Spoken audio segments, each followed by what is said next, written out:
Here's a statement for you. This car changed how we feel about Kia forever.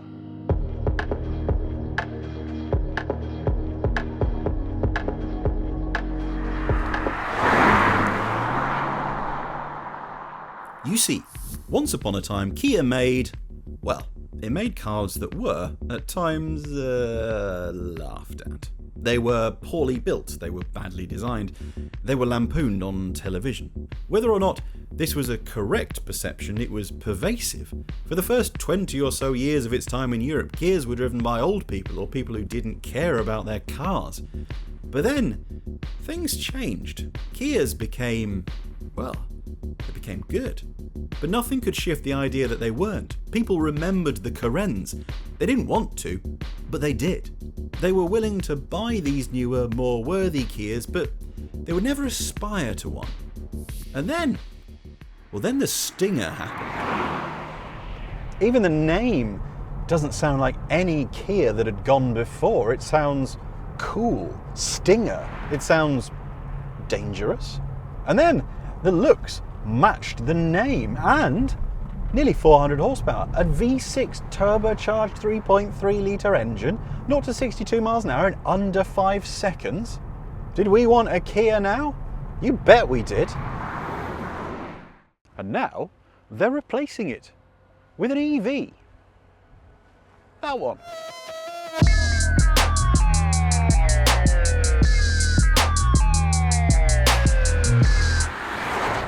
Yes, it's goodbye. Goodbye, 400 horsepower. Goodbye, 0 to 60 in 5 seconds. You know what? We're not going to mourn you, because we are now in fast EV territory. The EV6 GT isn't just an EV dully replacing a beloved monster though. On paper, it blows everything that came from the Stinger completely out of the water. 400 horsepower became nearly 600. One V6 engine becomes a pair of axle-mounted motors. In comes a 0 to 62 mile an hour time of under 4 seconds. The status quo has been completely ripped up. Those numbers are completely insane. So I think the only way to work out what they mean is to see where we are right now. This car, well, this is one of those cars that you just couldn't help but fall in love with. And yes, it has its flaws, but it's one of those cars that you'll forgive it for most of those, like the odd slightly strange bit of interior design. That V6 up front, it's nothing special in terms of what it does, but the delivery is nice and linear. It's pretty nothing low down, but then as you get up the rev range, you can tell exactly what is going to come. The front end is nicely nailed down. It's not quick. The steering is quite languid. It doesn't require fast or quick inputs, and it's not really going to react very well to them. And then, well, then there's the back end. This car just constantly wants to throw all ideas of traction out of the way and just spend its time with long dollops of lazy rear end slip. And it's nothing rushed or scary. If we were some wanky technical YouTube channel, we'd be talking about how this car was rear traction limited or something like that. But the actuality is just that it's fun. This is a properly analog car, one that gives you the inputs in a very linear fashion that build and drop as you come on and off the throttle. The gearbox, that's not brilliant, I'm going to be honest. It's an 8-speed automatic that reacts fine, but it's one of those ones that has no real manual mode and will absolutely override your inputs at the drop of the hat. But overall, this is a car that you would happily spend hours upon hours in. Time out on the road cruising or time having some fun, because you can pitch it into corners and feel exactly how everything is working. You can feel that back end slip. You can put your foot down on a piece of road and just expect it to slew itself gently sideways with a little bit of smoke out the back. And at no point will that feel terrifying or scary like it might do. It's never sudden or snappy. It is a gentle thing that you work with and almost caress around the road. The and enjoy. And when you put it into Sport Plus mode, it doesn't change massive amounts compared to Sport mode. It just turns the traction control off, because who needs the traction control when you've got a chassis that feels this gentle and easy to use? And gentle is not a bad word when you're talking about a GT car. It's a thing that means that it's usable and easy while also not wanting to kill you. Interestingly, that is almost the opposite of the EV6. This car is definitely a GT, I'll give it that. It's a car you could stick your family in and munch away the miles without any problem. But when you show it a corner, this and the Stinger are so different they might as well be from different planets, never mind the same manufacturer. The steering on the EV6 is so fast, it is so rapid, at times it's almost darty. You feel like it will move around, and then you add in the fact that there is that motor on the front axle and it can become really twitchy. You will get torque steer from the front axle as well as a bit of slip from the back when you summon absolutely everything up. And altogether, that can make it quite a prospect.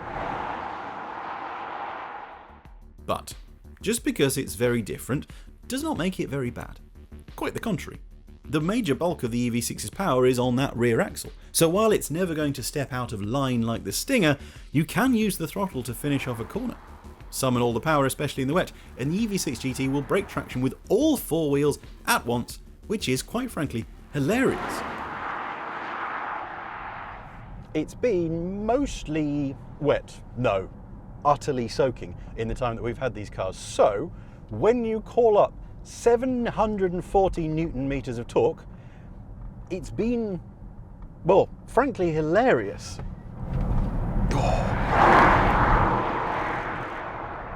There's no denying that this car does have some weight. It's 2.1 tons, but in EV terms, we're sort of reimagining what heavy is, and 2.1 tons isn't actually that big, and it does manage it very well. There is a little bit of roll, but to be honest, it should feel high and move a little bit. If it cornered completely flat, it would feel, well, frankly, it would feel weird. But the chassis itself is excellent. With that really fast throttle and the motor on the front, you can get a little bit of turn through a lift as well as extra power. And then this really super fast steering means that you can turn in late, come off the throttle, and then use it to pull yourself out. You can make adjustments as much as you want. So how has Kia managed to get this kind of fun from a pretty big car? Well, the damping is now 9% softer at the front and 11% stiffer at the back, which means it shifts the weight onto the nose as you turn in, giving you more grip, and the rear is then ordered to stay up when you leave the corner, giving you more oomph on the exit. All of that just means the EV6 has absolutely boatloads of grip and confident grip that you can believe in every single time, whereas the Stinger, it had that old school feeling of floating at times. You would send it around a corner on a sort of cloud, whereas this, you are involved and you know that every single input is going to change something, and you're almost holding on with this one because of how much it's putting your body through. And then, well then at the end of the day, I promise that you will never, ever get bored of pushing the silly great big green button that turns everything up to 11 and turns the traction control off and means that you can just do this.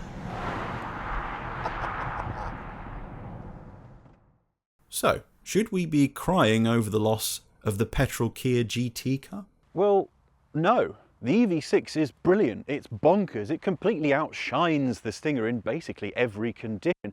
That is the future. It's a car that allows them to play on a completely different level. It is incredible. It's capable. It's the kind of thing we will dream about owning for years to come and not worry about the end of the soul of motoring, because it's just something different. But that's not to say it's not sad to say goodbye to the Stinger. And that's not just about saying goodbye to the petrol engine, because I don't care about that, and it's not necessarily about the way that it drives or it being a beautiful old-fashioned languid GT car. It's that this was the car that changed it all, that changed the way we thought about Kia. So tonight, one more time, I'm going to leave the EV6 here, and I'm going to go home in the original Kia GT.